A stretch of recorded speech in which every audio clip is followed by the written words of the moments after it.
বিসমিল্লাহির রহমানির রহিম। আজকে আলোচনা করব জমি বন্ধক রেখে লোন নেওয়ার ধাপসমূহ। প্রথমত, প্রয়োজন নির্ধারণ। আপনার কী কারণে লোনটি প্রয়োজন সেটি নির্ধারণ করুন। কত টাকা লোন প্রয়োজন এবং কী উদ্দেশ্যে নেবেন তা নির্ধারণ করুন প্রথমত। দ্বিতীয়ত, ব্যাংক আর্থিক প্রতিষ্ঠান নির্বাচন। ব্যাংক বা আপনি কোন ব্যাংক বা কোন আর্থিক প্রতিষ্ঠান থেকে লোনটা নিতে চান, কোন ব্যাংকে সুদের হার কতটুকু সেটা নির্বাচন করুন।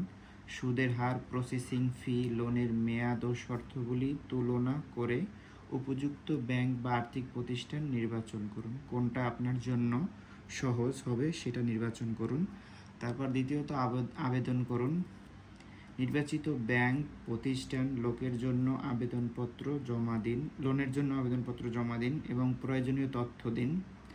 চতুর্থত, প্রয়োজনীয় কাগজ জমা দিন। লোন নিতে হলে কিছু ম্যান্ডেটরি কাগজ জমা দেওয়া প্রয়োজন, যেমন জমির দলিল, খতিয়ান পর্চা, নকশা, জাতীয় পরিচয়পত্র, আয় প্রমাণপত্র, ছবি ও অন্যান্য প্রয়োজনীয় কাগজপত্র জমা দিন। তারপর জমি যাচাই ও মূল্যমান। ব্যাংকের প্রতিনিধি জমি পরিদর্শন করবে এবং জমির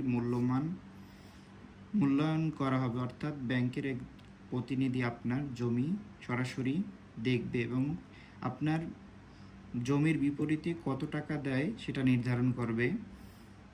তারপরে লোন অনুমোদন। সব কিছু ঠিক থাকলে ব্যাংক আপনার লোন আবেদন অনুমোদন করবে এবং লোন স্যাংশন লেটার দেবে। 7 নম্বর, চুক্তিপত্র স্বাক্ষর ও নিবন্ধন। ব্যাংকের সাথে লোন চুক্তির স্বাক্ষর করুন এবং জমি বন্ধকের দলিল নোটারি ও রেজিস্ট্রি অফিসে নিবন্ধন করুন। 8 নম্বরে, লোন পরিশোধ করুন। সব প্রক্রিয়া সম্পন্ন হলে ব্যাংক আপনার হিসাবে লোনের টাকা ছেড়ে দেবে। কিস্তি পরিশোধ। নির্ধারিত সময়